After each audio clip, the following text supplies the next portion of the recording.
जो बाबा साहब भीमराव अम्बेडकर जी के नहीं मानते लोग हैं, ये बाबा साहब भीमराव अम्बेडकर जी को ना मानने वाले लोग हैं। ये वही लोग हैं जो संविधान को नहीं मानते, ये वही लोग हैं जो लोकतंत्र को नहीं मानते हैं। और समय समय पर बाबा साहब की प्रतिमा पर इसी तरह का इन लोगों ने काम किया। ये तमाम वो प्रबुद्धवादी लोग हैं, ये तमाम वो लोग हैं जिन्होंने सदियों से शोषण किया है, सदियों से वंचित लोगों को अपमान किया है।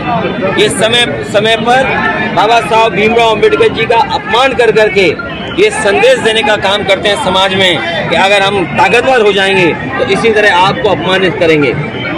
अभी तक ने माफी नहीं मांगी है, जयंती मनाई जा रही है, शादी विवादित बयान दिया था, अब तक माफी नहीं मांगी अखिलेश जी। और एक दलित होने के बाद भी करनी सेना लगातार उन पर अटैक।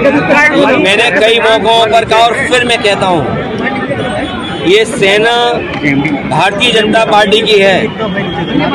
ये प्रशासन शासन के इशारे पर इस तरह का नंगा नाच हुआ है। ये जो कुछ आपको विजुअल्स दिखाई दिए हैं, तलवारें खुली और तमाम लोग लाठी लेकर के गए, यार वही तो घूम गई है ना। किस तरह की इस्तेमाल कर रहे हैं? क्या आप कल्पना कर सकते हैं कि जान मारने की धमकी दे रहे हो, जान लेने की धमकी दे रहे हो? क्या आपकी जान ले लेने को संविधान और कानून पर चलने वाले लोग क्या कर रहे हैं?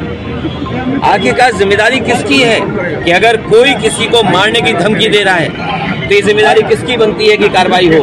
और आप कल्पना कीजिए कि जहर कितना घोला इन्होंने कि एक सामान्य परिवार के लोग जो कारोबार में भी बहुत सामान्य हैं, उनके अंदर इतना जहर घोल दिया कि वो तलवार लेकर के निकल पड़े कि जान ले लेंगे। आपको गोली मारने का जो कहा कि अब तक क्या कार्रवाई करेगा? ये गोली मारने का भारतीय जनता पार्टी का पुराना षड्यंत्र रहा है।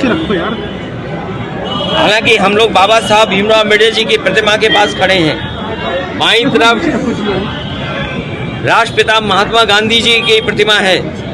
आपको पता होगा और जानते होंगे कि राष्ट्रपिता महात्मा गांधी को भी गोली मारी गई थी। ये वो लोग हैं जो हिंसा पसंद करते हैं, हिंसा को बढ़ावा देते हैं, ये तमाम वो लोग हैं।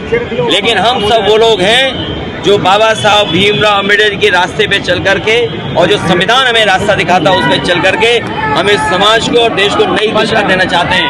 और आज के दिन ये संकल्प लेते हैं कि जो सपना बाबा साहब भीमराव अम्बेडकर जी का था शोषित वंचित पीड़ित लोगों के लिए, पीड़ित परिवार के लिए, हम गाँव पहुँचा करके आम लोगों को जोड़ करके उनके सपने को पूरा करने का काम करेंगे।